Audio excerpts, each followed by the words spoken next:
Welcome back to Good Moms Bad Choices. I'm Erica. And I'm Mila. Happy Wednesday. Happy hump day, my love. How you feeling? I'm great, you guys. We are in Miami. Hey. You know, this is our first time being in Miami together. True. And also recording Probably in Miami. for the best. I don't think we should have ever been here in our 20s together. You know what? I'm a firm believer that our friendship happened towards our end of our late 20s, early 30s, because we wouldn't be able to handle being friends in our younger 20s. It would have just been like level 10 ratchetness. So for the best of the people, for humanity and for ourselves, we've only made it to Miami together at 35 when we're a little bit more mature. So yeah, I'm having a good time. This is my first time really talking a lot today. So I feel like you can hear the recovery in my voice. Lots of things have happened in the last 3 days. It's true. It's our friend's birthday, so we're out here. Shout out to Cashley. And so we've been, you know, good momming, bad choicing. I feel like every time I come on a trip, I have this mental conversation with myself, and I'm like, you know what? You're older. Like, we're gonna relax. We're gonna get creative. We're gonna relax, drink a lot of water. We're gonna do some work, and then I get to where I'm going, and then I lose all sense of all of that shit. And I'm like, drugs, alcohol, pool parties. So that's where I'm at. Anyway, how you feeling about your? You've been kind of turned up. Have I? Yeah, you were very white girl wasted yesterday. Oh, thanks. We were talking about you when you weren't looking. We're like, wow, you could totally tell when Erica's drunk. Yeah. Because you act like a drunken white girl. Perfect. Nisha said, she's so nice when she's drunk. You could totally tell her demeanor changes. I was like, damn, Nisha, you're saying she's mean. As opposed to being a bitch all the time? Perfect. I love that. Thank you, Anisha. Thanks. No, I've just been enjoying myself. I'm on vacation. I feel like I haven't had a vacation in a while, even though it does look like our life is a vacation. I know to some of you guys, it's fucking not. So I've been just indulging, relaxing, and I've had a great time. We had a book signing. A shout out to Nikki. Thank you so much, Nikki, for putting together our book signing. Work it, moms. And everyone that showed up and came out. I'm like really happy that we really do have a Florida tribe out here. It was really cool to meet everybody and connect, and yeah, that's it. Well, without further ado, because I know the YouTubers hate when we do this, we have a very special guest with us today. You guys know in June we like to celebrate our zaddies. It's Fine Zaddy June. Our annual Fine Zaddy June is with us again. And today we've traveled to Miami, and we're getting some Miami, Florida guests. And today we have producer, artist, songwriter, father, Rico Love. What's up? I'm listening. I'm like, damn, they got really good podcast voices. I don't know if I have the podcast voice. I was like, damn, I got to compete with some amazing voices here. Oh, you are the voice. What you talking about? All you do is curate voices. That's what you do. That's why I can hear and recognize. But yeah, I was gonna say, but if you think that we have great voices, I will take that. You hear that, guys? Rico Love thinks we have great voices. You know what? I'm happy you said that, because last night I came to the conclusion. I just remembered. You just reminded me. Someone told us like the streaming money is where it's at, and I was like, well, not in podcasting. And then she was like, we should do a collab, and I was like, Erica, podcasting's over. We're rapping, or we're gonna be a group. So figure it out. And I was like, it's no streaming in music either. What are you talking about? She was like, the streaming money is crazy. I literally was like, so we're gonna start rapping? I was like, I don't know, but if city girls could do it, so could we. I don't know if you heard, Rico, but we're the city girls of podcasting. Okay, I like that. I like that. Remember Problem told us that? No, he did say that. That's dope. I don't know if I co-sign that. But You do. I think it's like 50% city girls, 50%. I don't know, Oprah. Okay, I was gonna say Maybe like 40, 60. maybe 40% Oprah. 35. You're pushing it. 35. What's the Wasted White Girl podcast? That is not what we are. You know, I saw this clip of Toni Braxton speaking about how mean Oprah was to her on the show. And I saw the clip, and Toni Braxton had just filed for bankruptcy, and she went on Oprah to talk about it, and Oprah was like berating her. Like, it was like, do you feel like it's your fault? She was like, well, I'm Oprah. Don't you have Gucci plates? And she was like, yeah. You know, well, I'm Oprah, and I don't have Gucci plates. And it was oh, I shit. saw it. I was like, damn. She's trying to put things shit in perspective for her. Yeah. I mean, You might need to release those Gucci plates. You bitch, you think? I'm not surprised. Like, does Oprah seem like the nice aunt? Like, I don't know. I just always thought Oprah seemed really nice. I know her stance on the N word was always really weird to me because I felt What like is her stance on the N word? She hates it. She hates when anybody says it. But that's like a grandmother energy. Exactly, you know? like somebody's auntie. But I just thought she was aggressive about the conversation about it. You know, when I love. I don't know if it's cool to say, but I love Cosby, right? Like, I'm sorry. Everything goes here, Rico. But just I so you really know. love Cosby, but I would always get upset when he would criticize the younger generation and names, and I feel the same way about Steve Harvey. I just don't really. I'm not a fan. But Don't get her started. But I didn't even have to look over. I hated the way that he was always anti. His anti-blackness. everything Young and And I definitely, as a 40-year-old now, I always say I have to say I'm 40 at least 6 times a day. Okay. Why? Because whenever you remind yourself, whenever you turn 40, you always are saying like, "Bro, I'm 40. I don't. I don't need this. I don't need this shit. Is that the new shit? Yeah, it's like I'm 40. I don't have time for this. I'm smart. I don't do that shit no more. I'm Somebody 40. Like, did you do? I'm like, bro, I'm 40 years old. Like, what are you talking about? No, but as a 40-year-old, I do look at things that this generation does, and I'm a little bit annoyed. But I always think to myself, I'm in a business where I have to try to understand it, right? So I think that the Oprahs, the Bill Cosbys, and the Steve Harveys of the world, I don't think they gave my generation a fair shot in how to, perceive. It's always a really harsh criticism of it. So I think that now that I'm the age that they were when they were doing that to me, I feel like I'm a little bit, I understand it a little bit, but my approach to it is never like, what are y'all doing? And y'all shouldn't do this, blah, blah, blah.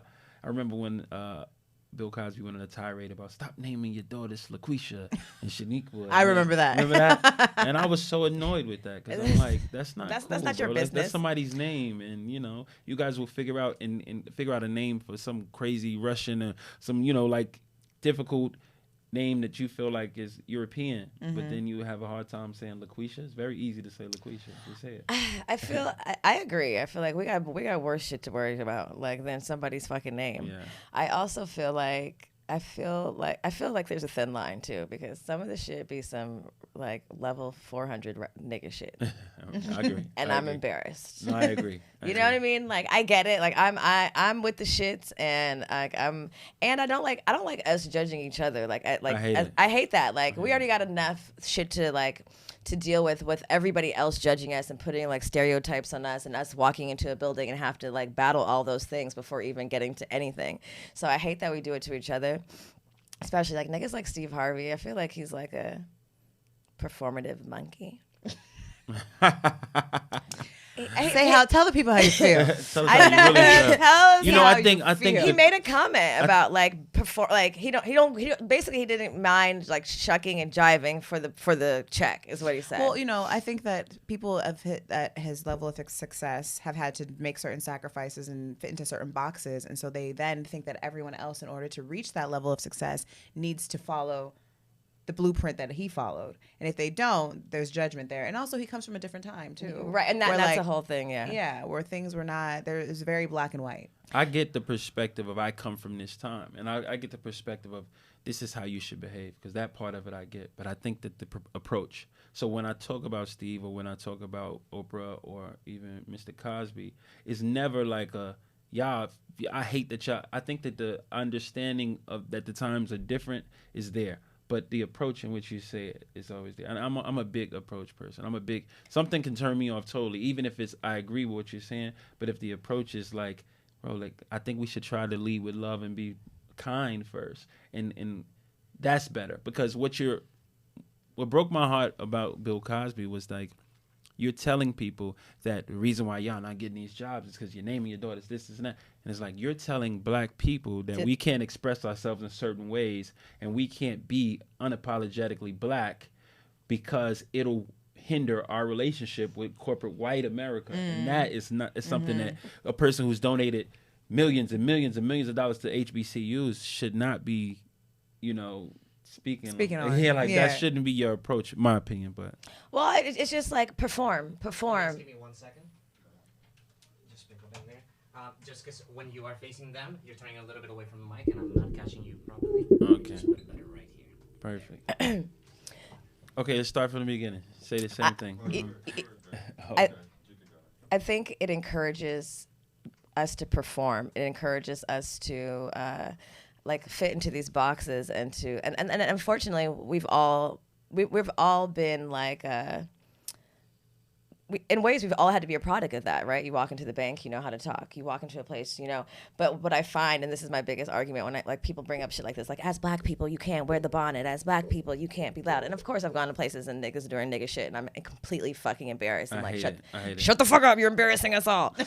But my dad like put that like heavily on me, or like, you know, my dad was like, don't wear weaves and like all these things. And there are certain, you know, like black people in our truest natures, we're expressive, loud, like happy, full, colorful people. So it's like it doesn't make sense for us to try and conform to this like bland, saltless whiteness. Like we're never going to be that.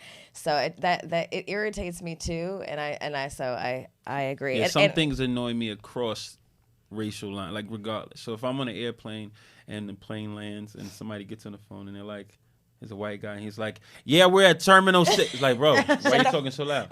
But the same thing is when I get on the plane and I hear a black person It don't matter what color you are. So That shit is it's annoying. all across the line. But what I do notice is like frat guys going to Vegas, right? You go to Vegas and you get on the plane and a bunch of the drunk white guys are like, bro, you're in the back, I'm in first class. You know, like that's like, oh, that's shit. acceptable. It's annoying, but people are like, whatever. You're But right. The black, when we do it, oh no. but Yeah. the word nigga scares the shit out of people. I know. So when people are like, yo, nigga, get your bitch ass, it's like, oh, I kind of love it. I kind of love it. I love to kind of see white people squirm a little bit. Like, you're uncomfortable, huh? The reason why it makes me uncomfortable in the sense that I don't like us representing ourselves like that. I prefer not to say it around white people unless they friends of mine. Because if they friends of mine, I'm like, nigga, what you doing? I told you, Right. They can't see it, but I just feel like when I see it in public, I'm like, we don't have to behave this way. And the problem is, Bruce said something years ago that I thought was genius.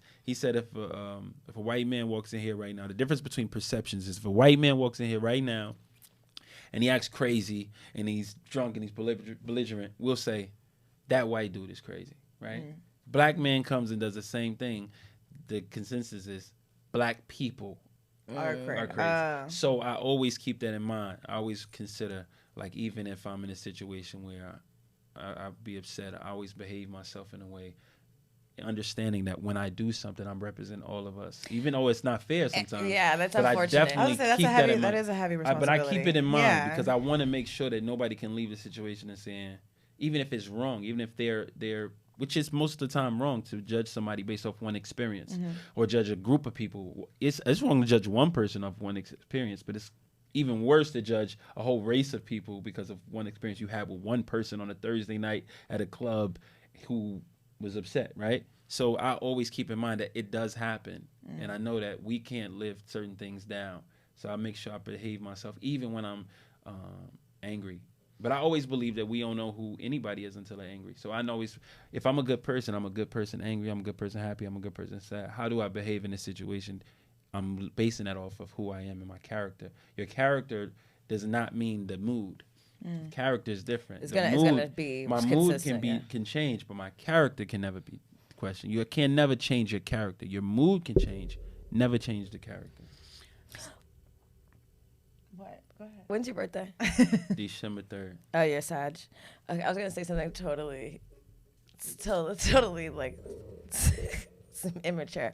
Were you gonna say something important? No, go ahead. Now I need to know. Speaking of imagery and representing the blacks, have you guys seen Sukiana with the Good Coochies video where she's getting walked like a dog By Blueface. I don't know, one of the babies, one of the blues or the No. It's Isn't it? Chopper. Oh, Chopper and Ellie Chopper. Yeah. Yeah. You know, we gotta brush up on our rappers so we don't look old. What do you guys think? Were you guys disappointed in her being walked like a dog? Or I'm not disappointed in anything that's her character. That's the character she plays. It's at least her brand, and Yeah. I support the brand. I wasn't really that mad at it. I said this was her idea, so Yeah, it wasn't like he suggested it. Yeah. She suggested it. But I also have seen her in honest moments, and I understand it's a character. When Jessica Simpson first came out and she's like, "Fish of the sea," is that? Oh, I see. Right. She knew that she's not a moron. I know her best friend Casey, right? We met years ago, and she's a good friend of mine. And I hung around Jessica once, and I was like, she's really actually brilliant. Oh, is that her name, Jessica? Jessica Simpson. Oh, I thought you were talking about Sukihana. No. I was like, Sukihana's real name is Jessica? No, but what I say is that when a white girl acts really dumb and makes millions of dollars and creates a brand off being a moron, then it's like, you know. But to understand, to not even be able to wrap your mind around the potential idea that this black girl is smart enough to sell something in a bag. to us, yeah. Right. And I know a lot of people. I don't know a lot of guys that said they fucked her. And guys talk like, you know what I mean? Yeah. So I know a lot of guys, and I'd be like, "Yo, you fucked her? No, I never hit her." Right? So the point is, this part of this has to be for performative. Part of this has to say that this is a brand, this is an opening. Listen, we're on we live in social media time. It is performative, but I think about too, like you saying that, you know, when a black person does something wild, that it like categorizes the whole community. And so I think when she did that, a lot of people were mad because they're like, oh, she's taking women back. Yeah. She's taking black women back. People say that about us. And that's what I was going to say. Well, that's what I was going to say. I was like, you know, it's true because people were mad at that as well, even though it was this woman's free will. She chose to do that. No one made her. And she seems very assertive in who she is. It doesn't seem like anyone's going to force her to do shit. It's hilarious to me. I think it's comedy. I don't look at it as even like, you know, like, she's promoting. I think it's comedy. I think she's making a huge joke, and I don't think anybody else is laughing. But I think that a lot of people were laughing, but I'm with her. I'm thinking, yeah. But I'm thinking some people are not understanding that this is. Oh, I think behind closed doors, she's like, are they nuts? They really believe that I believe this stuff? You know, she's smart. The reason I started following her is because she was like a big. She was a big she was supporting like breastfeeding. She has a lot of kids, and how she was like breastfeeding and how it's like much more like healthy. I was like, oh, I wasn't expecting this from her, but that's where I started following her. So it's your, like you said, perception and and then it's like you do one thing and it's maybe a slither of your existence, and then everybody like perceives that that's your whole existence. And like especially for women, especially for black people, especially for mothers, especially for fathers, and I think like even for us.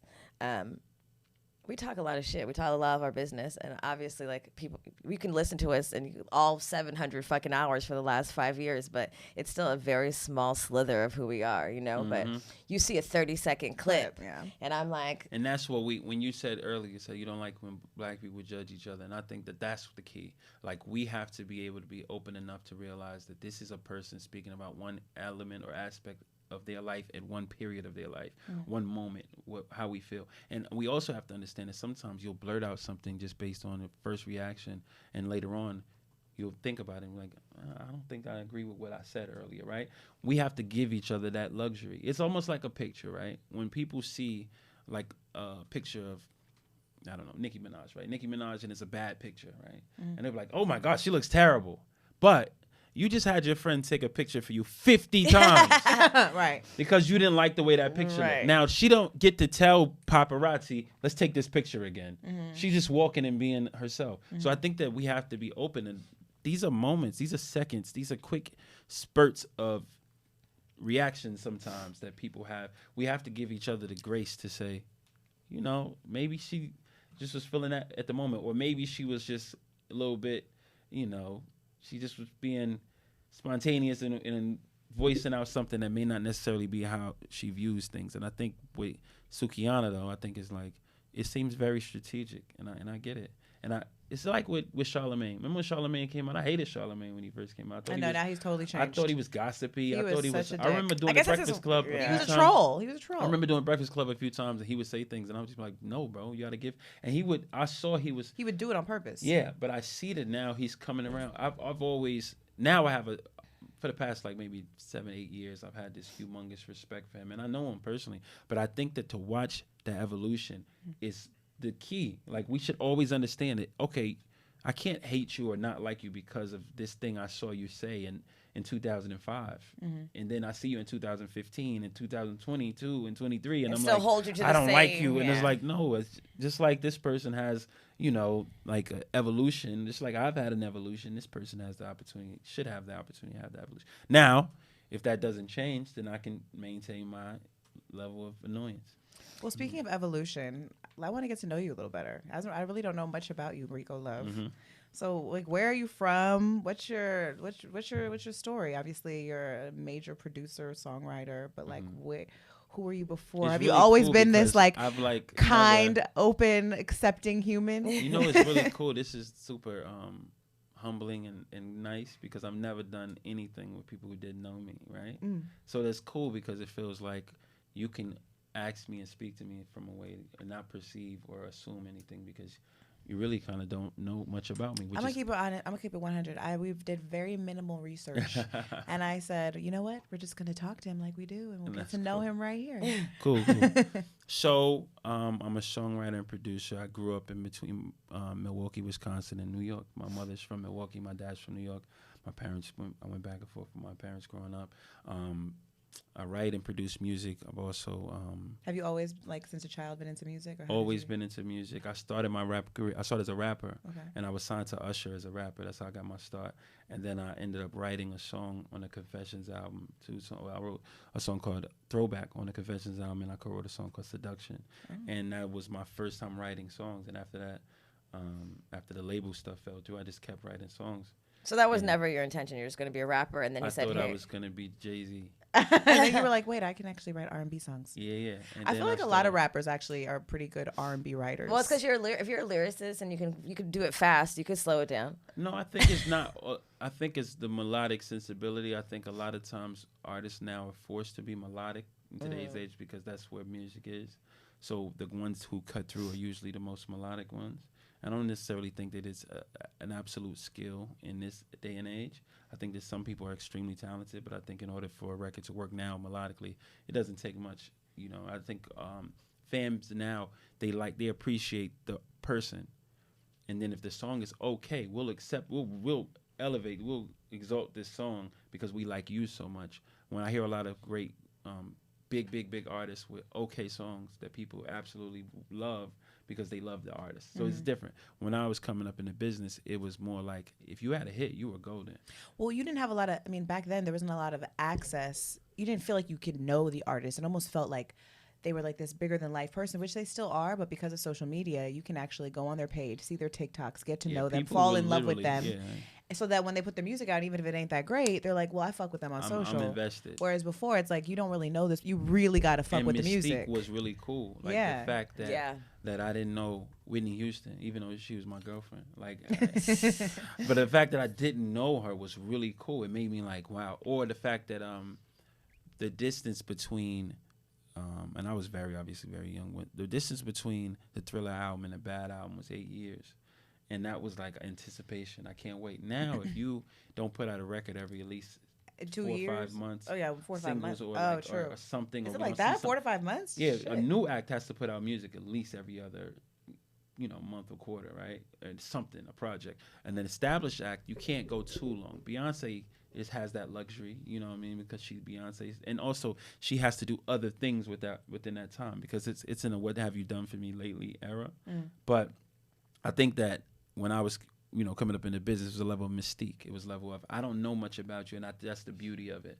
But now it's like you almost have to figure out how to sell your relationship, and your publicist has to put you in this place, and like literally people are linking up, like oh, I'm gonna date this person, and Moneybag, yo, Megan Thee Stallion, we're dating for a little while because the publicists were like, this could be a good look, and then this thing will happen over here. So I think that has shifted and changed the narrative musically. But in my case, when I came into business, it was through Usher, and I ended up writing a song and realized I had a gift, and I just kept going and kept doing and kept doing and kept doing it. So when the label stuff fell through, I just continued to write records, But that's in a nutshell what I do. I write and produce records. I also have a music conference called the We Love Music Conference. I do mentor.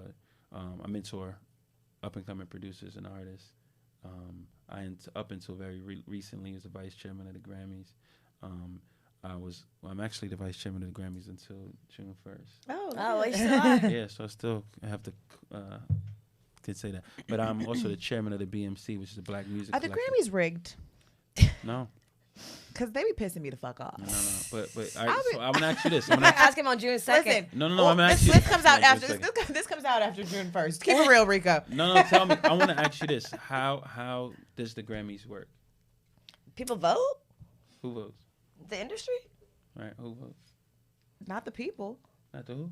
Not the people. Yeah, what people? Not the people. Y'all vote. Yeah, it's not the People's Choice Award, right? Yeah. No, y'all vote. Who is y'all? The board. Who no? The Grammy board. All right, so see, the that's board, the board first. of the Grammy.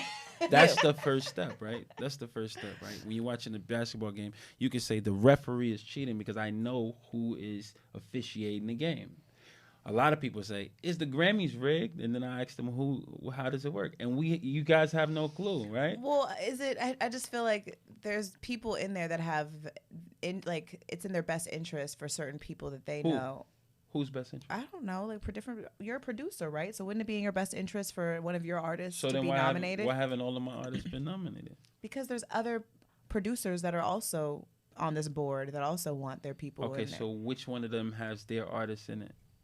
I don't know. We don't know, right? I don't know. So we gotta I'm understand. asking you, but thinking Rico. about, but this is the thing, right? When people are on social media and they're talking about things, they don't have me or anybody else to stand there and ask them those counter questions. Because if they did, they would respond just like you did, like, damn, I don't really. Okay, well, that doesn't let me make ask sense. you a better question. Do you think the Grammys actually represent what we as a people are interested in? Like, I find that a lot of times people win Grammys, and I'm like, what the fuck? Okay, so who are the people you're talking about? The listeners, the people that are buying the music. Okay, so that's the problem. We have a smaller percentage of black members who actually vote. So the problem is there's going to be discrepancies. There's going to be definitely a different point of view when it comes to who wins and who loses if black people and people of color aren't involved in the voting process. So what happens is if you released a certain amount of records and you qualify to be a voting member, but you're not a voting member. I ask a rapper, say, I'm not nominated. Why I'm not nominated? I'll say, are you a voting member? No.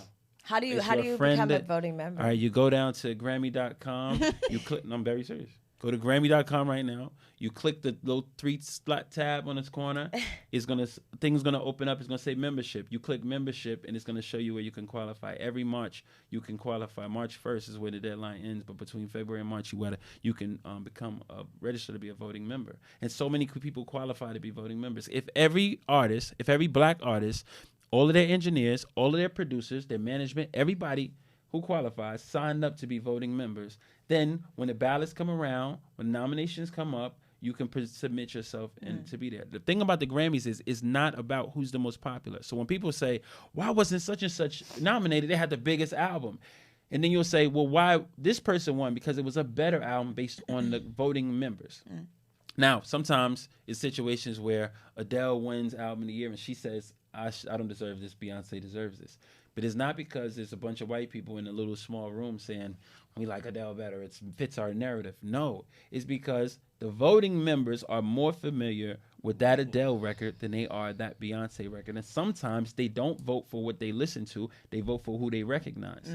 So what we have to do is we have to become voting members and make sure that we fight the power. And we make sure we say, I'm going to speak up and speak out for this particular artist because I believe in them. And if we have a bunch of people fighting for certain artists, there's this thing called For Your Consideration, FYC. And artists will put up a For Your Consideration post on Instagram and to voting members and say, hey, for your consideration, I'm up for Best New Artist, vote for me. I'm up for Album of the Year. I'm up for Song of the Year, vote for me. And that's how they promote amongst voting members. So a lot of times when people say, it's you guys. No, it's not the board that votes. We can vote. I can vote. I have a vote. But it's a 25,000, 20,000 voting members around the country who decide. Now, if we make up 85% of the board market can't share, override this shit. No. Like, nah. that's not how it works. And then as far as TV goes, CBS, we have a deal with CBS. We hire producers to produce the show. Now, just because the show is produced a certain way for visibility, doesn't mean that like for instance, if we put Beyonce in the front row, and people say, y'all use Beyonce, put her in the front row, and y'all know she's gonna lose or she's not gonna win. No, by the way, she's the most all-time winning Grammy Grammy Award-winning artist of all time, including Michael, including Mariah, including she's won more Grammys than any human person in the history of the recording academies, right? So she's a robot. Don't disrespect Beyonce. So, but she hasn't like won album of the year. Era.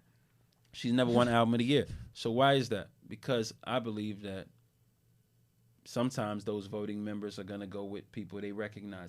I voted for Beyonce to win album of the year personally, right? Mm-hmm. So if she loses, I can't say, oh, it must be rigged. It must be. I just literally I'm in a room and I literally was running for vice chair again. I've done incredible things as vice chair. Never ever had any bad energy, and I lost vice chair seat. Right? I can't look at the room and say it's rigged. You guys, for whatever reason, even though I feel like still I'm more visible, I'm more qualified, I've done incredible work, for whatever reason, I didn't win, and that's okay. I still am chairman of the BMC. I still can represent and fight for black people inside of the Recording Academy. But when I look into it, I say, it must not have been enough people representing me and the interest that I believe in that room. So when Beyonce doesn't win, I'm just using her as an example, I feel in my heart, it must not be enough people who look and understand who she is and the level of who she is and respect her music and her art in that voting process. So what we have to do is encourage people who look like us to vote. That's it. If we say, fuck the Grammys, and I say, well, tell me about the Grammys, you can't answer it, then you saying a fucking system that you don't know how it works. I'm going to tell you what the Grammys does do. The Grammys is a non-profit organization. That show we do, the awards we give out, is just to pay for the work that we do for creatives. If you're a music person, you do music full-time. We have an organization called Music Cares. You do music full-time. You can be singing at a pub. You could be a piano player on a cruise ship. You could be a DJ. You can be a songwriter. Never had won a Grammy, never sold any records, but you do music full-time. You come to us and say, hey, Grammys, my roof is caving in, and I don't have money to fix the roof. We're giving you the money. If you say, my teeth are coming out, I don't have money, I don't have insurance. The pandemic hit, I don't have a job, I'm behind on my bills. We're giving you money. We gave away almost $80 million during the pandemic. Oh, wow. Who knew? So when you think about the Grammys, all of those tickets that you buy to go to the Grammys, that money comes and we take that money and give it to people.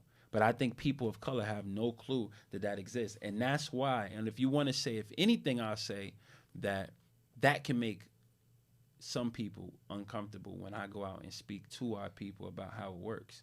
That can make people uncomfortable because there are a few people I think who are kind of like leery about, the look and the feel of the organization. But I do believe that in its true essence, what the Grammys represents. So when you say fuck the Grammys, you're saying fuck the hundreds of millions of dollars that we've given to black creatives or to creatives in general, or the potential that we have to help and build the music community. No other award show is doing that. No other award show is saying. So when people say, the Billboard Awards, the Billboard's a great show, right? But the Billboard Awards is strictly based off the Billboard charts. So you know who's going to win the Billboard Award. All you have to do is look at the charts. Right. Whoever had the biggest year, they win. The Grammys is more giving opportunities for people who may not have been heard, but they had a quality album. There's a group called King, 3 sisters, 3 black females who had a nomination. When the Internet won Best R&B, PJ Morton has won 4 Grammys, Robert Glasper has won many Grammys. Like, these are artists that otherwise the mainstream would not have known who they are. And that's the opportunity because it's peer-based and it's voted on by your peers and it's about who we feel like had the best record as opposed to who was the most popular. Sometimes those things go hand in hand. Sometimes they don't. Sometimes we get it right. Sometimes we get it wrong. It happens. Got it. Well, thank you for breaking that down. It changed my perspective slightly. I just kind of made the show really boring that fast, right? No, I turned into like a TED talk. Shit, I didn't know that. He's like, yeah. I didn't even ever. I never even thought about how the fuck this shit comes about. I'm just like, I don't know Bon Iver. I don't give a fuck. I was like, who? I was like, turn this shit off. I don't know. I like Bon Iver. Me too. I'm not mad at it. It's just, I feel like culturally, just black and white people have just different musical tastes.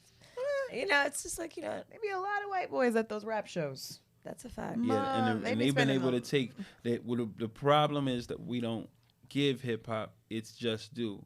When we, a lot of times people will play it and it'll seem like it's a novelty to them, like they're just goofing around, but like this is a true art form and it should be respected. And I think that the difference is that there is enough white people in the world to that if only white people like something, it'll still do well. It's not enough of us that if only we like it, it'll be able to what we consider crossover. So whenever they do like it, what it does is it opens up for us to make a ton of money. So it's incredible when we're able to quote unquote crossover, which I hate that term, but when we do that, it's incredible. And hip hop has been able to monetize on all levels. It's the most streamed genre in the world. It's the most powerful force there is, and the fact that other cultures like it and embrace it is beautiful because now we're able to monetize in so many different ways. And we're able to use our image and our energy and our likeness to go and create other streams of revenue for ourselves because other cultures love and respect and appreciate what we create in our bedrooms and on our tour buses and our closets, you know. No, they sure do. We're the tastemakers. Yes. Speaking of tastemakers, we have on our show, we ask our guests to share an affirmation. I was wondering if you could share maybe an affirmation that you tell yourself. Yeah. Every day I tell myself, I'm walking into peace, I'm walking into wealth. I'm walking into peace, I'm walking into wealth. Yes. And I decide every day what peace is for me in that day and what wealth looks like for me in that day. What does it look like today for you? Today, wealth is wealth of happiness and positivity, right? Obviously, I want to make $1 billion, which I think all of us do, most of us. But I also understand that in order for me to have wealth in that perspective, the way you do anything is the way you do everything. So if I'm wealthy and happiness and peace, then I know that I can exercise that same level. If I can just grab peace the same way I feel like I can grab money, it'll be the same thing. The way you do anything is the way you do everything. So I want to be just as peaceful in my heart and in my mind and my body as I am financially. I love that. What do you think? What are you doing in your life when you feel the happiest? Like, what are you doing in that moment? Oh my gosh, swimming with my daughter, with my kids, me and my son riding bikes, or just my daughter laying on my lap watching a movie. My son leaning on my shoulder. My dad behind me making some dinner. You know, my mom in some other room. You know, my. Are you married? No. Are your children by the same? Yeah, woman? I was married at one time. At one time. How long were you married for? Like 3.5 years. 3.5 years. Wow. Would you do it again? No. No? Why? You're done? Why? I think it's an outdated construct. Would you have partnership? Long-term partnership? Yeah, absolutely. I believe in connection and love. I don't believe in contracts when it comes to how we feel about each other. Do you want any more children? Yes. Yeah. I love baby breath. Oh. I like babies too. You know, and I think that, speaking on that, it's so many people that would be upset that when people don't like marriage, right? Like, I don't ever see somebody get married and say, you. So when you got married, was it not what you expected? Because your marriage didn't work out? Is it because it didn't work out? Is that why you No, I never wanted to be married. Oh, then what happened? Someone dragged you down the aisle? No, I did it. Did you have a whole wedding? Did you have like a whole? Not really. Whole thing at the house. Oh, okay. Oh, nice. I did it to I don't know. I just did it because I was trying to make somebody happy, you know. But it definitely was not something I ever wanted to do, you know. But if people like that and like that idea, that's for them, you know. I just don't like when people get upset when we say we don't agree with the marriage. People get really angry, and it's like, well, you're not gonna marry me. You don't want to. Like, I don't even know you, so who cares what I think about marriage? You know? Oh, I mean, it's a concept of what we talked about, like being stuck in your ways. Like, you know, when the world is used to doing something a certain way, they're gonna consistently try and hold you to that standard because that's the norm, you know. So it's like, why don't you like marriage? You're just like, if you say anything against the grain, people are gonna come against you. You say anything against religion, you say anything against, you know, marriage, everyone's like. And even with that, with religion, it's like, if you're truly understanding what your belief system is, then you believe in the power that you believe in, then it's not in your, you know, wheelhouse to tell somebody what they're supposed to do. Your job is to love them, you know. And my job, I'm a Christian, right? But I'm not an idiot. And most Christians, I think, are idiots, right? So when I look at that, I say to myself, I know that I can't believe in my heart that God is gonna make all these people burn in hell. Right. And then I say to you, God is love. Now God Right. is love. Yeah, But it not just for you. doesn't- Not for It's you. not for you. Just right? don't do that. You're Yeah. gay. Yeah, don't pray to Mary. Yeah, because that sounds ridiculous. So what I believe is that whatever I believe in my heart, the essence of what that is has to come out of me. And if it doesn't, then I'm not operating in the true essence of what that belief system is. And I think in all things, everybody has a choice. And if I believe that it's my job to police everybody's choice, then what do I need God for? Right. Or what do I need the higher power that I believe in for? So I just don't believe in that. And when it comes to relationships and marriage, I think everybody has to do things the way that they do them. I personally don't believe that I should ever have to fight to not deal with somebody anymore. I don't think I should ever have to go to court to say we agree that we don't like each other anymore.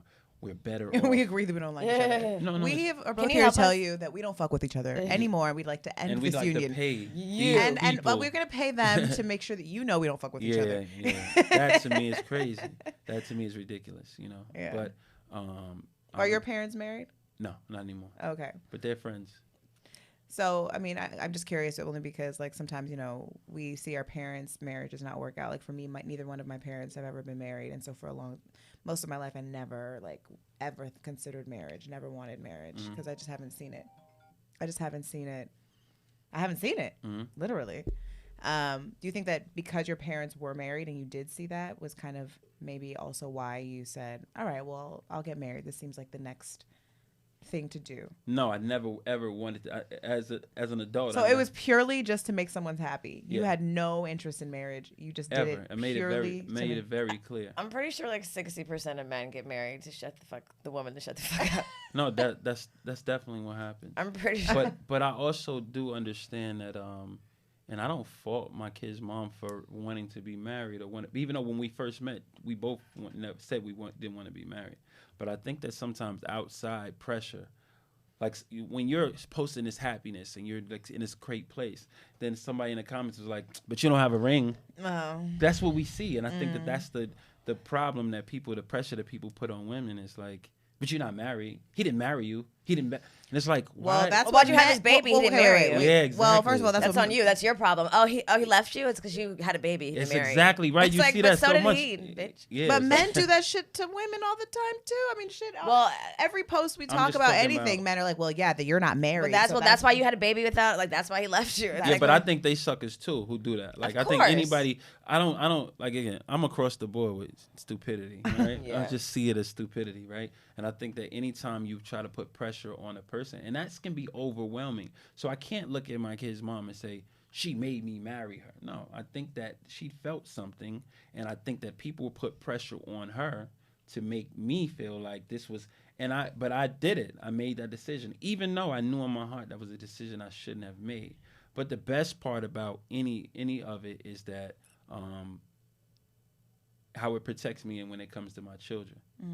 And I think that's what I'm grateful for. Because if you baby daddy, you get no rights when it comes to kids. Like somebody could literally leave the state, and you have no control over. no, if you sign the birth certificate. They still can leave if you didn't marry them. It's just it's state to state. It's different. Oh. Like you could literally just take the kids and move away. And since I was married, it kind of helps in that sense. Do you think that if you get a divorce, the woman should give the ring back? I didn't buy her a ring. Oh, there was no ring. No, there was no ring. Oh, you're a smart She man. just did- He's a smart man. you He's just like, did I'll the give you this ceremony. wedding, but we're not. I was broke. I went broke at the time of my marriage. How many times have you So, been broke? You went broke. You go broke. Not how many times have you I'm been curious. broke? You be up, you be down. I just want to know. Like, Yeah, it's ups and downs. I had a few really major setbacks in life, but I always believe in like that's a testament of who you are. Like if you ever speak to somebody who never fell off, I don't need advice from a person who never experienced hardships. So in this game, it's a bunch of ups and downs. So when you go from being able to do so much for somebody and then you can't, I felt like, oh man, all I can do is give her my last name at this point. I was doing so bad in life at that particular moment. But I think that you go through a lot of things in life. So yeah, I've been up, down, down, down, up, down, down, down, up. Prayer we should stay up. You know what I mean? But I think you learn as you experience through life. Even with relationships, like everything you go through, you learn. I think that all men should study and understand postpartum. Agreed. Because the problem is I had no clue. And if I could really apologize to my kid's mom for one major thing, it was my ignorance to how postpartum works. And I'm going to tell you why. Because I'm an ambitious person. When my son was born, I didn't know what postpartum was. So I'm getting up every day. I was on a rise in my career. So I'm doing really well. I would go to bed from the studio 4 in the morning. I get up at 7.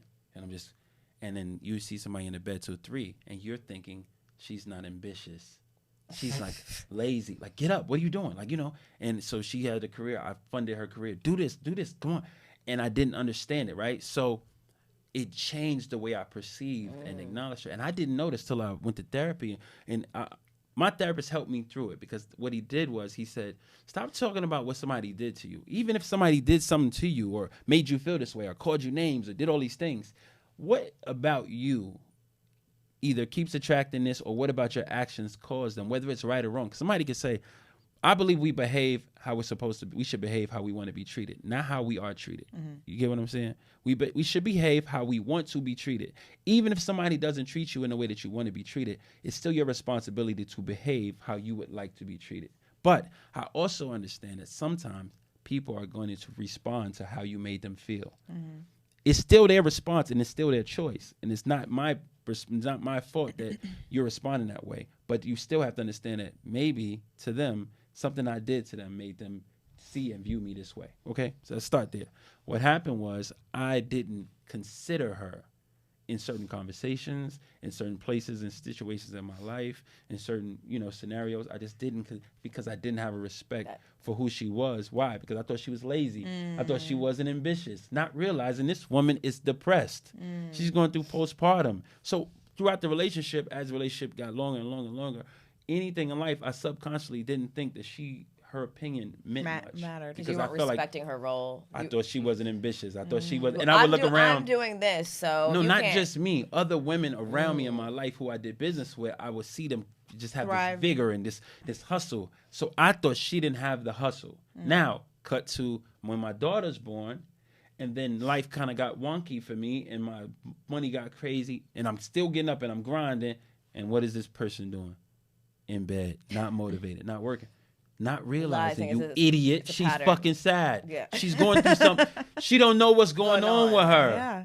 So that in my mind was like, wow. And that's like, I didn't, until recently when I was talking to my therapist, we going through it, and he started just kind of peeling back the layers for me. Like, so when did this happen? Like, this person couldn't have just been so nasty and mean to you from the beginning. What happened? I started really going back and thinking, timeline. the baby. Oh, she had these motherfucking kids. Yes. Oh, she carried and fed and nurtured and birthed. No. And not, soul. I'm not just saying that because I definitely am an active dad, and I'm like I said, I keep my kids 7 days. She keep them 7 days. It's even down the middle when it comes to our time with our children. And even though we don't necessarily care for each other, I've never had no problems with her when trying to keep my kids or use my kids, and I would never try to use my kids as a pawn or do anything. I've never even met her boyfriend or spoken to him. But one thing is, most people be like, you should introduce me to your boyfriend. No. One thing I do know, she'll never let nothing happen to my kids. Right. So if she don't want me to meet her boyfriend, if she don't want to introduce me to him, it don't make me feel no way, because one thing I do know for a fact is if a train was coming and it was about to hit my baby, she's jumping in front of the train. Yeah, you trust the person you trust the person you chose to have these children with. But the mistake I definitely made was not understanding my ignorance, right? Was like not understanding what postpartum was. And I don't want to say it's my fault, but it's my fault. Like, I definitely was uneducated, right? Well, I mean, there's not a lot of, I don't want to say there's not resources, because there are, but there's not a lot of push for men to tap into those resources. It's really women, like, you need to know all these things. The men are just there to provide and that is so and terrible. Support. And we talk about this in our book, and we always advocate for men to read our book so that you really understand, like, the mindset of a woman. Can I say this? I really have to say this, though. Women have to allow men vulnerability. Because vulnerability cannot be expected when it's convenient for you. If I'm sad and I'm having a moment and I'm expressing myself, then I shouldn't have to see 50 memes about niggas is the new bitches. Right? Right? I shouldn't have to be. But when it comes to certain issues, well, why don't you tap in and understand and be, you want me to be sensitive when it has to do with you. But sometimes I have moments that have to do with me that cause for me to feel a certain way. And I should be, that should be respected as well. So I do believe that, yes, men are not educated on certain things, but I think that we would be more open to it if our role as men wasn't limited to provider. No, absolutely. I think women and men both really need a safe space to show up and be themselves. I mean, be human, and I say think how you feel, and say how I get feel. emotional. Yeah, and say that this upset me. This makes me sad. When this happened, this is how I felt. This is this. I definitely think that if we felt more safe to express the vulnerable sides of who we are, then we could be more sensitive to trying to understand. Because right now we do everything we do to appease a woman. And not every person, because some guys are so incredibly mature in that place. But I think that sometimes we do things because it's like, shorty says she want to do it. Like when I talk to friends who married, they'll be like, yo, what you... Gotta take shorty down here to see. We gotta go see Beyonce. Or you'll be like, yo, let's go to the bar. Man, I gotta go to her family shit, man. You know, not like, oh no, this weekend I'm with my wife and we going to do this, but next week it's like, damn, bro, I gotta do this. I gotta because and it's that's the honest and some and again, please, people, be mature enough to understand that that's not every person. But I know so many guys who that's the energy is like, I'm doing this because if I don't do it, she gonna have an attitude. I'm gonna have to hear her mouth. I'm gonna have to hear her mouth. Exactly. So I think that men don't have the freedom. You don't ever hear women saying, I gotta go to the Lakers game because this nigga want to go see LeBron. No, it's like we do what a woman wants to do, and then every once in a while, it's like we're gonna do something you want to do, and we're like, yay, right? But it shouldn't be that. It should be like, I guess that's understand. true. You know what? I will say that most of the time women will be like, I just don't want to do that. You should go do that with your boys. Yes. And there's no problem. But if a man was to say, it's true. I'll be like, you don't ever want to do shit I want to do. You're like, we do literally everything you want to do. But one time, it's like, but I think that just give men the opportunity to say, this bothers me. And what I believe in is, when my kids and mom and I decided we were going to split, I suggested every morning, let's wake up before the kids get up and let's just take a walk and talk. Not talk about getting back together because we know that, you know, I'm a much better person not in a relationship with her. She's a much better person not in a relationship with me, right? Mm-hmm. So I would say, let's get up and just walk and talk.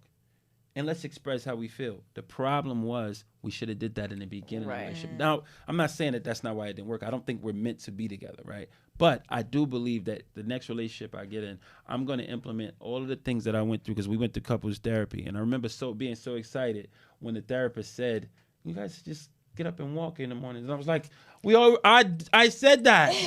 That was my suggestion, right? But I think that I look at all the things that the therapist tells you on the exit out of a relationship, and I think, what if people implement it in the beginning? So in my next relationship, I'm definitely going to say, every week, I want to hear everything that bothers you, whether it's about me or whether it's about your day or what everything makes you sad.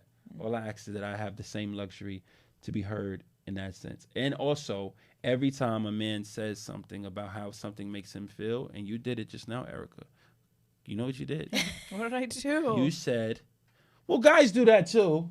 You never have a moment where a man can express how a woman makes him feel without a woman saying, well, you did this. No, like, I was saying that women do that. No, but when we talking about comments and stuff, you said, guys do that too. Do that. But I'm saying that always happens. You said they do. They do. They do, and they do. It's in our nature to point out that, hey, you're pointing this out about me, but I've observed that you also have this trait. But Mary J. Blige has taught me since I was a kid that niggas ain't shit. We've already know it. Yeah. We don't need any help knowing that, right? Not Mary J. Blige. So anytime that we say that this girl did this to me, the first response across the board is, but what did you do? You did this. Anytime I think a therapist is supposed to do it, but When anytime you say this happened to me, and the first thing a person will say is, well, what did you do to her? How did you cause? And that doesn't happen to women. Anytime a woman says, he broke my heart, he made me sad, he did this, nobody's saying, What'd you do? what did you do to him? Right? And that to me is lopsided. So what I think we should be able to do is, in the next relationship I want to be able to say, let's go for a walk every day. Let's go to lunch every week, once a week, and just say, how was your week and what bothered you? What made you sad? Today is your day to talk about it. And then tomorrow will be my day to tell you. And then all you have to do is listen and take note. When I said this in the kitchen the other day, you responded like this. It made me feel like you don't hear me. Well, I think there's a level of maturity that has to happen in these conversations, because when you're sharing that with someone, usually their instinct is to defend their actions or defend themselves or explain why they chose to do that, right? So the hope, I guess, the goal is that when you have these conversations, they open up to a space where you guys can not do less blaming and, I guess, scaling. Taking more accountability. Scaling. Accountability. The tit for tat. Well, I you didn't did even this know. and I did that. Say that again? Taking more accountability. Okay, so you didn't melt. I thought women melt when they say that word. I thought they like dissolve into like nothingness. You know, I just never heard. You know, because why? Women don't take accountability? I don't know. Oh, you said it too. So it's not. I'm still here. Look. See, they said accountability and nothing happened to them. I think. Wait, so you think men take more accountability than women? I think men are forced to take more accountability. It's no choice. I'm a person who never ever. What do you mean? Why are we not forced? I'm gonna tell you this. A perfect example. I was a cheater 100 miles an hour. Like if it was a runway that was called cheating and they said do the limit, I was maxing out. Right? All gas. Right? No brakes. Right? But I have never, ever, ever in the history of my cheating ever said, I did this because you did this. I did this because you made me feel this way. I never, ever made you feel like you wasn't pretty enough or you was this. Now, my actions probably did, because when you cheat, you can make a person feel like they aren't enough. That's a fact. But I've never, ever not said, all I ever said was, I'm wrong.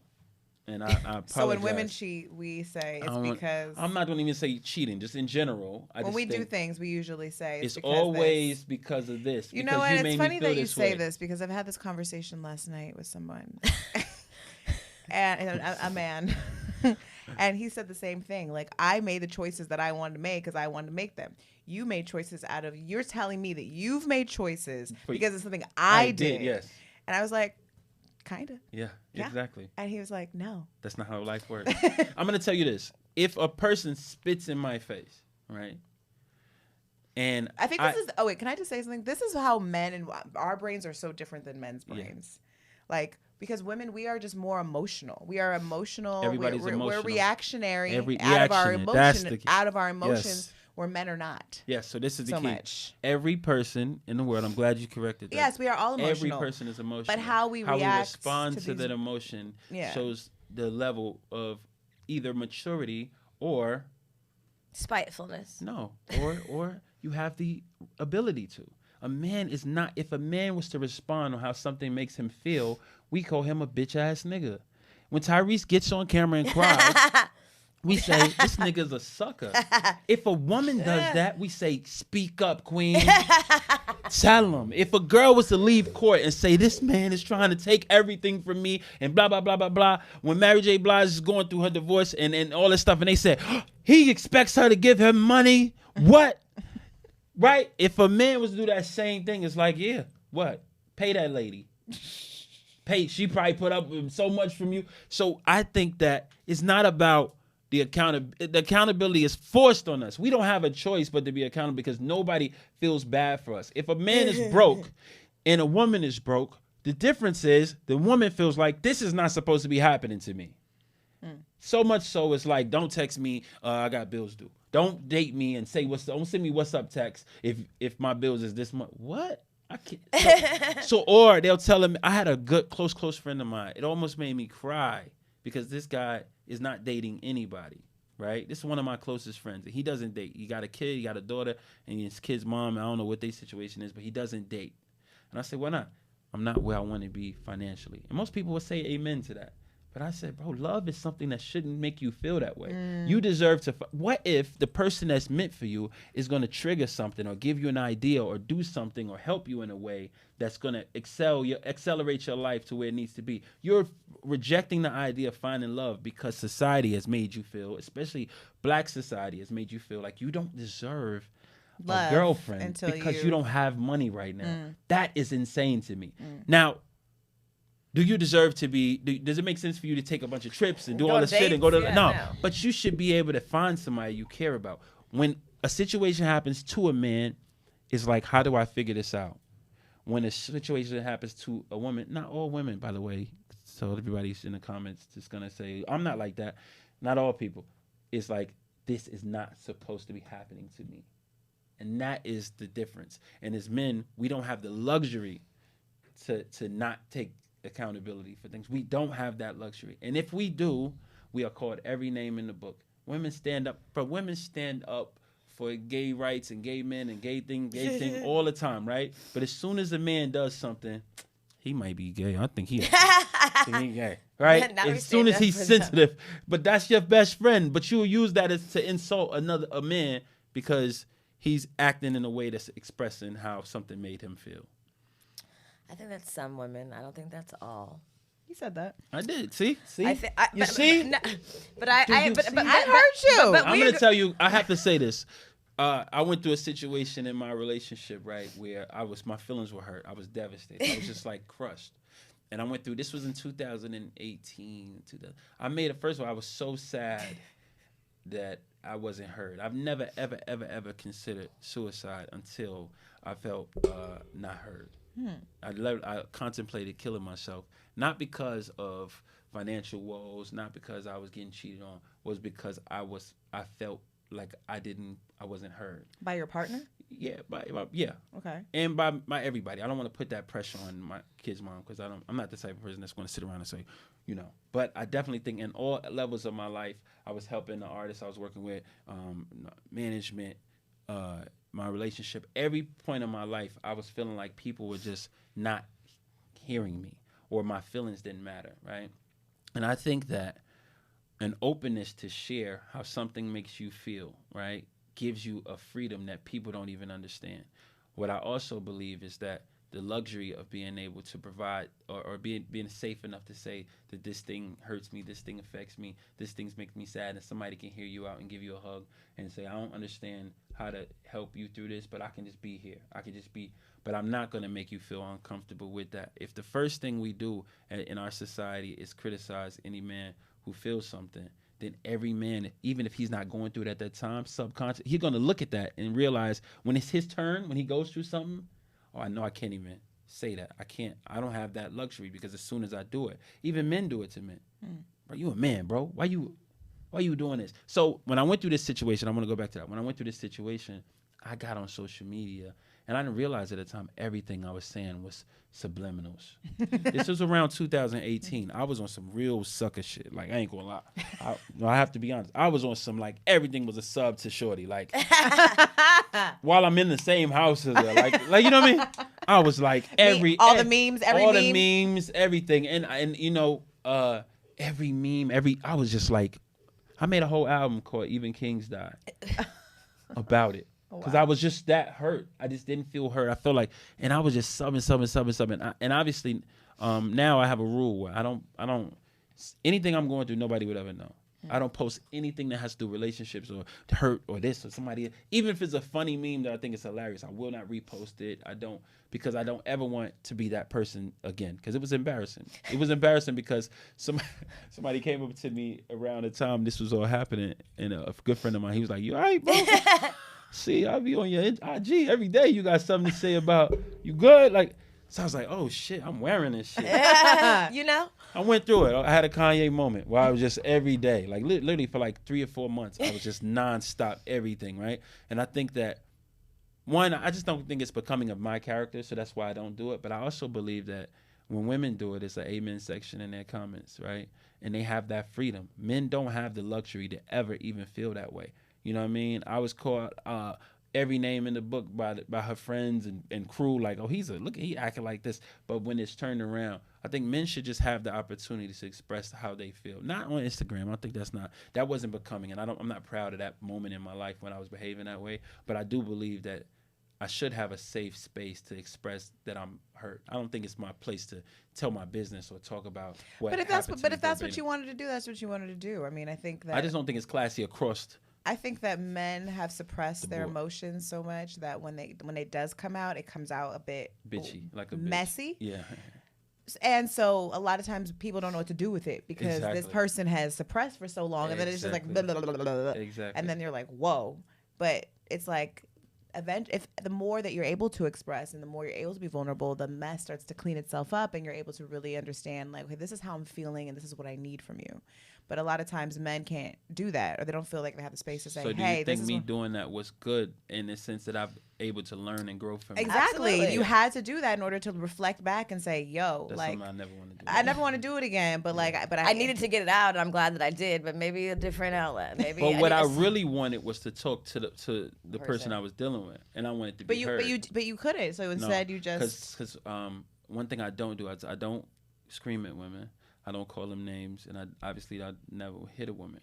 So if a woman is screaming at me, I don't know she's gonna win the argument every time. Sometimes she'll be the loudest. I'm not gonna be louder than you.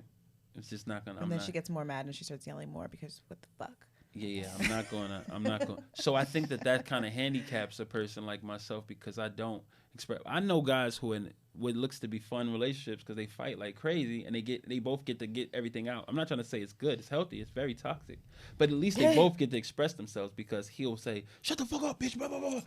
I don't do that, so I can't exist in that way. My daughter is 8 years old. My daughter will never ever be able to tell a story of my dad was cursing at my mom. I saw my dad grab my mom. My dad called my mom this name. Mm-hmm. My children have never seen me behave that way, and they would never see me speak about their mother behind the scenes in that way. Nobody around me is allowed to talk about my kid's mom in front of my children. I don't care what they feel. I don't care what they do, what she's done or made them feel. You're never going to speak bad about my kid's mom in front of my children. I would never speak bad about her in front of my children. So when I think about character, I think about the fact that what if my daughter was in this room right now and saw me behaving this way? That's how I judge how I'm going to respond to arguments or anything. To this day, I don't scream and yell and call names and do all that. How do you think? Oh, sorry. Go ahead. I was gonna say, how do you think fatherhood has changed you? Like, what is? Yeah, I was gonna say that, like, you've evolved a lot in your relationship. You've reflected. You've been a divorce. You've had 2 kids. Like, how has you keep saying, like you said, you're gonna say you're 40 at least 7 times a day. Yeah, he's 40, guys. I'm 40. I get it. I'm turning 35 next month, and I think I've said it like 5 times at least. Like, I'm 35, so I'm a grown ass woman. But how do you think it's like your evolution has affected your fatherhood, and like what have you gained in knowledge and lessons in fatherhood that's made you like a better parent than you were maybe 10 years ago? Yeah. Who gets my time is very important to me. You know what I mean? Like, my daughter sleeps in the bed with me. So I don't feel comfortable just having random strangers in my bed because my daughter's going to be here. You could change sheets, but that's just still not the same. It's the energy. It's the frequency. So I don't, when I go home, I work very hard. My children always know me to be a person who work extremely hard, and they've been able to see that example. But when I'm not working, my piece is to go home and be alone. I don't have to have anybody over just because I'm alone. Because I'm not lonely. I enjoy peace. I enjoy reading my book. I enjoy going for a swim in my pool and watching Succession and just catching things like that. I don't need random company to feel like full. So I think that's changed me. And also, do you think a lot of that too because you've done it all? I mean, you said you're 100% on the cheating runway. Like, do you think as a man, especially in your industry, there's access to women. There's so much access, right? Yeah. Like, is there a limit in which you're like, all right, I've had enough. This is done. And maybe fatherhood or marriage was like kind of the chapter into which. Yeah, you're not so excited. When I've been single for like three and a half years, three some years. In the first 6-7 months of single life, you dating like crazy. You going out, you having a good time. Then I started realizing, like, all right, everybody I meet, I'm asking myself, how would she be around my daughter? My daughter hasn't met anybody person I've met or dated. So I always ask that question. I think that's how fatherhood has really affected me. I always think to myself, like, Would you be a good example? would you be okay around my daughter? Would I feel comfortable having you pick my baby girl up from school and she's spending the day with you? Or what will my kids think about you? Right. You know, that is first and foremost on my mind when it comes to everything I do, is how will it affect my children? Anytime anything bad happens, any hardship, I'm always thinking, like, what's gonna happen to my babies? You know what I mean? How is this gonna affect my children? You know, so it definitely you don't know what love is in any way until you have a child. And people think, well, you love your parent. Yeah, I love this shit out of my parents, but I never knew that I could love anything. I don't love my parents as much as they love me. I don't think we can. It's impossible. Right. It's no way for my child to love me in the way that I love them. It's not possible. So that makes you consider them in everything you do. And any person who doesn't, I think it's some kind of disconnect mentally. Because whenever I see guys who aren't active in their kids' life, or whenever I see women who just raise kids and don't interact with them, there's something off. Something happened. Something is twisted in you. I'm watching this documentary now on Armie Hammer, his whole crazy controversy, and you look at the history of his family, his grandfather, his father, and how it all kind of trickled down. Wait, Armie Hammer, he's the one who then moved to an island and was working at, wasn't he he's a famous actor, right? Yeah, Call Me By Your Name star who was like into bondage and BD, but he was choking women, and he was telling them he was a cannibal and all the craziness. What? So yeah, he's a very But then he fell off, and then he was working at a bed and breakfast or something. No. He was a cannibal? No, his family is fucking loaded. Really? Okay, never mind. His dad, no, Armie Hammer, the Armie Hammer. Oh, I'm thinking of Armie Hammer. That is his name, Armie Hammer. That's his name is Armie Hammer, and they call him Armie Hammer. And he was an actor. He is an actor. He's of the Armie Hammer family? Yes. What the fuck? Yeah. How did I not put that together? Yeah. Wow. Yeah. I'm watching a documentary on him right now. But what I'm saying is to say, I look at how his upbringing affected him. It fucked him. Oh, yeah. Like, he's fucking twisted. And it's, when you look, so they went back and read a book that his aunt wrote about their grandfather. And it was like, oh my God. Was it the same weird shit? Same, this crazy controlling, just sick, twisted manipulation and all these things. So you saw all of the men kind of trickle down. I think about things like that when it comes to my daughter. I tell my daughter she's beautiful 1,000 times a day. I tell my son I love him 1,000,000 times a day. I beg my son every day, please, bro, don't do drugs, don't vape. Don't do this. Don't Not do that. beg him every day. My friends are doing this. Just don't do it. Like, please, I just want you to be, because I care so much about them. Does that mean that he's not going to make a decision one day? But what it does is I try my best to show him that I see this shit every day, bro. This shit is real. And I don't want you to, my love for my children affects my behavior so that I can make sure that in front of them, even certain things, like I know that my daughter watches, Googles my name. She searches my name. So I'm careful about things I say and things things I share, because I'm like, I don't want baby girl to ever get online and see some shit from my dad and be like, what the hell? You know what I mean? Even me saying shit right now, she's going to be daddy. But I look at those things. So when you ask that question, it kind of can send you down a rabbit hole of thoughts of like, wow, there's so many things that's changed about me. Do you parent a boy differently than you parent a girl? Yes, I do. And In I which don't know. way? Like, I'm very much hands-on with the time I spend with my daughter, and I'm very intentional about telling my son how much he has to protect her and how it's important for him to always protect her. But I say the same thing about his mom. Like again, me and my kid's mom, we don't really care for each other as people, but we definitely respect each other as parents. And whenever she calls me and says, Karis is doing this, I take it personal. Don't ever disrespect your mother. Mm-hmm. Don't ever. I don't care what you feel. You don't ever disrespect me. You call me and scream at me. Mm-hmm. Tell me whatever you're feeling. And I think that I don't. With my daughter, it's more like I'm like this. With my son, it's like I understand he needs a certain level of freedom. He needs a certain level of space. He needs a certain level to learn, certain opportunities to learn and understand himself in certain ways. Baby girl is like, I need. She's 8, and I'm very like on her. like the things that he was able to do. Like she begged me for a phone. I got her iPad. She can do things, but I'm like over her shoulder. Like, what are you watching? What are you looking at? Because I understand how impressionable, you know, a young woman can be in today's society. I want her to always know. And I always tell my kids, my son, I remember being in Africa and my son called me for Uber Eats. And I'm like, I Uber Eats from Africa. I never ever say, my son calls me, I was in LA last week and my son called me like, can you give me an Uber from my friend's house?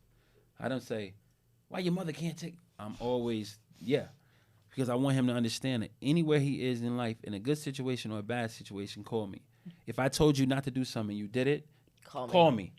I don't care. We'll talk about it later. And I wouldn't even reprimand him in that moment.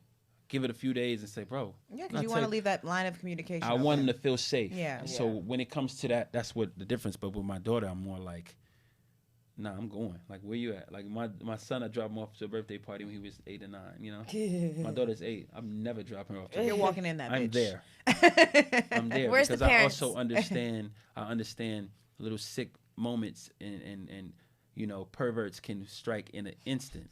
Like a pervert can grab your kid and do something to them for 2 seconds. They can do it to a boy too. They can, but that's and I'm not trying to say I'm right for this, but I do understand that the freedoms that I give my son is different than my daughter because I know how that can affect an 8-year-old girl. One instance where somebody not spent a bunch of time with her, but just can be in a corner and do something like that, and it can fuck her up for the rest of her life. I'm very, you know, intentional about that. That's why I'm so blessed that I trust my kid's mom.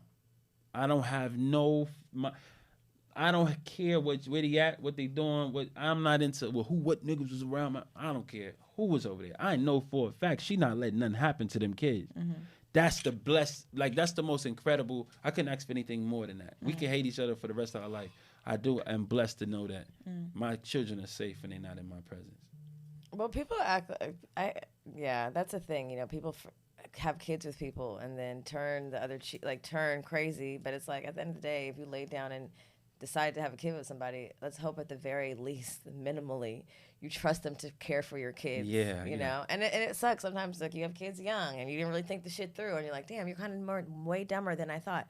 You know, like, can I trust your dumb ass? But like, you know, like I always say, I urge people at the very least, like at least have a baby with a motherfucker you can trust, because I know I see like a lot of men sometimes talking shit about their baby mamas and and I'm like, nigga, that just reflects poorly on you because you're talking shit about a bitch that you willingly had a baby with. So if you think she's this, that, and that, that's to me a reflection of you because this is the agreement you made with this person for the rest of your life. Yeah, but again, I have to go back to the fact that women do it all the time. No, Talk we do. about We their all baby do. daddies. You know what I mean? No, for sure. So, I mean, so I think that it's a phase that we all go through, right? When you're so newly upset, then anybody who'll listen, you're like, yo, this is what I'm going. I hate this shit, right? So I think that you have that.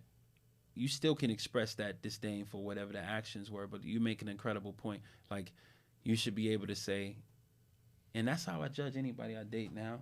I always think to myself, if I had a kid with this person, how would that be? Would I feel like if it wasn't a workout, would I still feel like I could trust them around my children? Like, I don't leave my kids alone with strangers. My kids have had the same babysitter since they were kids. If my kids right now, they with my mom, and my mom and my sisters know my rules. Don't drop my son off or my daughter off to my son. He's 13, but don't drop my daughter off to such and such house. I don't know who her father is. I don't know who his friend is, and I don't know don't take them over nobody's house unless you're right there with her, because it's not about, I know such and such. Yeah, but you don't know this nephew. You don't know the cousin. You don't know the aunt. You don't know any of these people. So, yeah, I gotta trust that I'm in a relationship with somebody who understands that and understands, like, you can't just be like, oh, she's down the street at her friend, blah, blah. What? Who's over there? Oh, she has a brother. I have my babysitter, Erica. She's incredible. She's been babysitting since my daughter was born. And her niece comes over sometimes with her when she babysits. Her niece says to me, I was leaving the house because she was coming in to babysit, and she says, oh, I can't go to... my mom says I can't go in Karis's room. That's my son. I can't go in Karis's room.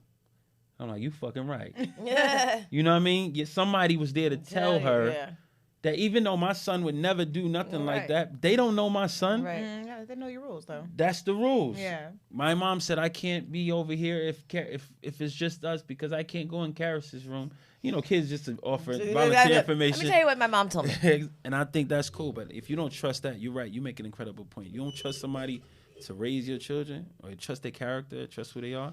Because anger is one thing. Again, I may not agree with how you respond in anger, but your character is always going to be The same, yeah. Also, I think the tool is that we have to give our kids the ability to rely on their intuition and have agency over their body and use their voice, boy or girl, because people are fucking weird. People you thought you knew, people you think you know, family, teachers. Like, the truth of the matter is, like, we're building kids to go out into a scary fucking world. And the real tool, the real valuable tool we're going to give them, like, obviously we're going to protect them, but, like, we always have to give them the wherewithal to make decisions and be like, if shit doesn't feel good, get the fuck up out of there. Yeah. And call me. Yeah. And tell me. And ain't shit you can't tell me. And I don't give a fuck how old you are. I don't care if you're a boy or girl. I don't give a fuck who it is. Like, have the ability to be like, I tell my kid, like, you can say, no, motherfucker. Right. Whatever you need to say to let a motherfucker know you ain't fucking around, Yeah. eight or other. Like, That's let right. a motherfucker know. Like, you're going to know, like, my kid's not probably that little one right there. She going to tell. Yes, keep it moving. Yeah. You know what I If mean? you're a predator, then If you're you're a going to look predator, at this one and you're be like, Don't tell. This Not a one good looks like a pick. bold little Yeah. 8-year-old. I'm not fucking with her. Yeah. So I agree. Like, the world is scary. And, like, the biggest gift we can give our kid is a voice. Yeah, even when I used to bathe my daughter, I used to say, "All right, Daddy can't touch your private. So you gotta wash your private." So then when as she got older, I would say, "So if Daddy can't touch your private, then who else can touch your private?" Nobody, does. Just me. And I go through that all the time. Sometimes randomly, I'll just say, "Hey, Believe, come here." She'll be like, "I'm like, Daddy." She'll be like, "What, Daddy?" I was like, "Who can touch your private?" Nobody. Oh my God, I'm so happy that you do that. Me too. It's really important. It's Yeah. important to not, and we talk about this a lot on our show, is like, you can't just say it one time and just think you've covered the ground. Like, you're like, okay, well, she knows now. It's like, no, you need to normalize it. Almost, Yeah. And if they're uncomfortable, oh well. Yeah. I'd be like, how was school today? Oh, you went to grandma's house? I'm like, oh, anybody about to touch your vagina lately? She's like, Mom. I'm like, just asking. Yeah, exactly. She's like, why are you being weird? I'm like, I'm not. I just got to ask the questions, Exactly. I'm going to ask you every other week, maybe. Exactly. I don't care how annoyed you are. I just got to click, keep up. You're doing fine. Everything's good. School's that's good. real. Anyone touch your vagina? Okay, well. Good. Well, before we get out of here, we had you pull a card, and you pulled the Chariot card. And the Chariot represents control, willpower, success, action, determination. The Chariot is a card of willpower, determination, and strength. You have discovered how to make decisions in alignment with your values with the Lover's card, and now you are taking action on those decisions. When the Chariot appears in a tarot reading, take it as a sign of encouragement. You have set your objectives and are now channeling your inner power with a fierce dedication to bring them to fruition. When you apply discipline, commitment, and willpower to achieve your goals, you will succeed. If you are curious about whether you have what it takes to achieve your aim or complete an important project, the Chariot is a sign you will be successful so long as you keep your focus and remain confident in your abilities. You need to use your willpower and self-discipline to concentrate.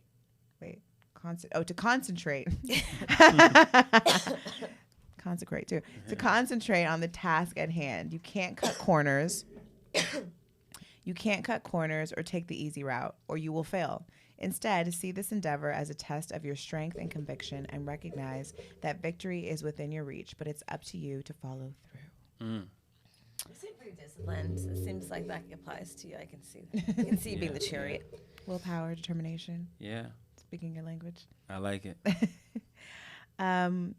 So we usually ask our guests before we leave if you have a horror story. We have a horror story, and since you are 100% former cheater, I'm wondering if you have any hoe tales, any hiding women in closets, throwing them off the balcony. I don't know, anything like that that could possibly you could possibly share with our tribe. Yeah. I'm not proud of some of these things. Well, No, you got to hoe first so you can heal later. They're part Gotta of the hoe first so you can heal later. yeah, they're part of the journey. I gotta tweet that. Yeah, We have a Make whole, sure we you have add a whole us. shirt. We have a whole shirt that says it. that's so Heal dope. now, hoe later. Hoe now, heal later, or heal now, hoe later. Either way. Heal Whichever. now, sometimes hoe you later. sometimes you hoe first and you learn and then you heal. Yeah, man, this is so bad. Yeah, once I took a trip with a young lady and another young lady. I don't want to say who they were in my life. Because Are they famous? No. Just some hoes? Just some like No. side hoes? They were. I was in a relationship with this person, and we had another young lady join us. Okay. On this trip, fun time, right? And I was so. It was a big weekend, and I was so into this other young lady. The one that you brought. No, it's the third one. Oh, okay. Okay. So she was there too. I flew her there in the same hotel, Oh my God. and I would Bold. say that I was going down to gamble, and I would go to the hotel, Oh. Whoa. and then I would get a table at a club and party, and then she would be at another table. Did she have a friend? No, She no. was Just by party- herself at the. But it was so fun. She was into it. She was liked the sneakiness. I'm like, at least let me bring a friend. Like, I'm Yeah. just gonna be like, She was like watching me from. can I at least across- come over and dance with y'all? She was watching me from across the club, and we were kind of like. Oh, it was like some sneaky foreplay. Yeah, it was really heavy. It was crazy. I felt so bad because No, I'm you like, didn't. I'm No, you already. didn't I feel did, so bad. I Loved did. it. I'm gonna tell you why I felt You bad. got on your phone. You went on Because I'm like- Expedia and you booked a whole ass flight, nigga. Yeah, right. You didn't feel that bad. 2 bitches is not enough. Not my girlfriend giving me an extra bitch to let join us. I need another bitch. Yeah, that's so crazy. Let me show you, niggas are never satisfied. Yeah, really, like Nigga, really, you it's give a like nigga you're an glutton. inch. Like, it's like it's gluttony, right? It's Yes. Like, it's so crazy because I'm thinking to myself, why are you doing this, bro? Like, why? That's why when you say you didn't feel bad, I did, because later on I'm just like, Is it the power play? no, it's the fact that you can do it. Did you get caught? No. Nobody even know to this day till right now. I'm saying, How many? Did you tell your boys? no, I didn't even tell them. How No? many trips downstairs did you like legitimately No, get to it's make? easy because I play roulette. Everybody knows I play so it's roulette. hours and it's just hours good of- at So it. you'd be down there for a few hours. So you Yeah. can really get and it, plus, spend some it's time. late at night. It's like 3, 4 in the morning. Did she You come to the sleep. table with you, or was she like she No, was no. stricken I to the didn't go room? to the table. Oh, you never went. I was- You got 2 bitches that stayed in the room somehow. And So you were having threesomes in one room and just a single side hoe on the other side. What's your threesome, daddy? See, okay, you live with this. Well, listen, we're moms. We talked about a lot of threesomes. All right. It's an adult show. No, so. I'm kidding. I'm kidding. But yeah. Tell her to stop googling shit. Yeah, I know, right? You need to get on her account, make a Gmail account, put the restrictions on. That's what I had to do for my daughter, and also Oh. download the Bark app. You can What's see the- what she's looking at. Okay, cool. I'm gonna do that. Yeah, just Show me that. mom Show tip. me that. Yeah. Wow. Okay. Yeah, no, but that was crazy, and I was just like, "Why are you doing this, bro?" Even one moment when I was coming, I was like, "Why are you doing this?" Weren't you like depleted? Like that's a lot of fucking. No. This is the thing. When you have more than, if it's a different woman, Oh, you you can have. literally go to the next week. You know what I mean? There's a 'Cause different stamina reserve Yeah, you're more for different pussies. You're aroused by different. It's a new person here. It's like It's the- new pussy yeah, energy. yeah. That's like a shiny thing. You're like, oh, it's like, yeah, I get it. You know, And something I new know for this a is week. a horror story. I don't want to make it too philosophical, but I do want to say that because of that, that's probably why I've been single so long. It's because I'm afraid. I don't ever want to be that guy, right? I'm a people pleaser, right? So I get if a person is angry with me, it bothers me a lot, right? So I don't want to be in a situation where I'm hurting anybody again. Are So you? it's Are you? better that you just stay single? Are you? It was a woman who was like probably would be perfect for me, but she said to me, Which one? The third? Or? no, That's it's a just new whole set of different bitches. conversation. Oh. But she said to me, if we are intimate, I just want to let you know that I'm not going to be with anybody else, and I wouldn't want you to be with anybody else. Oh yeah, you don't do that. Don't play yourself if you don't think you can do that. So I didn't deal with it. I didn't get physical with it.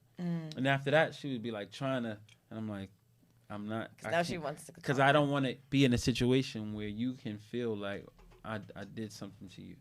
You know what I mean? And I think that's probably why I'm afraid of getting into another relationship. Are you afraid of yourself? Are you afraid of your whorish ways a little bit? Yeah, and I don't even behave that way anymore. But I mean, still feel like it's there. scary because It's a definitely- possibility. And also, when I first met with my kid's mom, I didn't cheat for like the first year and a half, like long time. How long were you married? short time, 3 years or Oh. something like that. But I was in a relationship for 14 years. Oh. So, but until she put the pressure on me to move in with her, to move her in with me, I never wanted to live with her. I thought we had a great thing going. I thought it was amazing. Is Like it because you could cheat freely? I wasn't cheating. Oh. Yeah, I just thought it was like it killed the mystery. Yeah, I love the fact that I would go pick her up. I would stay the night some nights. She would stay the nights with me some nights. I love that whole idea of not having, and it scared me. It made me feel like suffocated. Like I have to live with this person, and I don't want to live with somebody right now. I'm just now starting to do well in life. I don't want to have to live with anybody, right?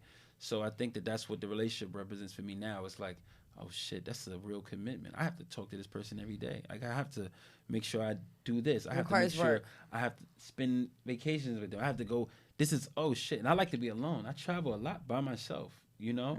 And I want to do that. I want the freedom to do that. You know what I mean? I talk to guys sometimes, they be like, yo, you out there by yourself? I'm like, yeah. They be like, damn, that's just crazy. People are afraid of being alone. I think, no, but I just think guys admire that, the freedom that I have to be able to get up and just say, all right, I'm going to spend the weekend. Bro, you can get a round-trip ticket to Costa Rica for $250. You get upgraded for free if you're executive platinum on American. You go to a villa, a mansion villa in the forest for $600 a day. You stay 3 nights. That's $1,800. That's $2.5 grand that I spent in 4 days, and I could have went to dinner on the beach and spent that on dinner and going to a club afterwards, right? And me buying drinks. So I look at that and I say, damn, it don't cost me much. Let me go, and I'll Take go my ass to alone. Costa Rica. I go alone, and I can be able to have that expense, and I have that type of fun. I do that a lot. Imagine you're in a relationship and you're explaining to this woman that you're dealing with, like, I'm getting ready to go to Costa Rica by myself. She's like, yeah, right. Nigga. You're going You're to not Jocko. Exactly. That was personal. Right. That was a personal. Sorry to even attack you that way. Well, speaking of Costa Rica, you guys, we have just announced our next retreat in Costa Rica. If you haven't checked out the Good Vibe Retreat, we're going to Costa Rica for New Year's. That's December 28th through January 2nd. So make sure you click the link in this episode description. You too can come alone and have a beautiful experience. I don't know about any Amex cards you want to use, but if you have one, or what did you say? American Express, Golden American Platinum, Express, Executive Golden Platinum. If you have one of those, you can use that too. But Rico, thank you so much for coming on. Thank you guys for having me. This was so much fun. This was fun. Shout out to Chelsea for connecting us, our Hey. PR guru. Yes. Yes. Where can the people find you? I'm on Instagram at I am Rico Love, on Twitter at I am Rico Love, and yeah. That's it. All right. We'll link everything in this episode description. Make sure you go and rate and review this episode. If you're watching on YouTube, subscribe. Make sure you go follow the Good Vibe Retreat. And if you want to get more juicy content that we don't release on the podcast, make sure you go check out our Patreon. That's patreon.com/goodmomsbadchoices. And Love you. Bye. love you. Bye.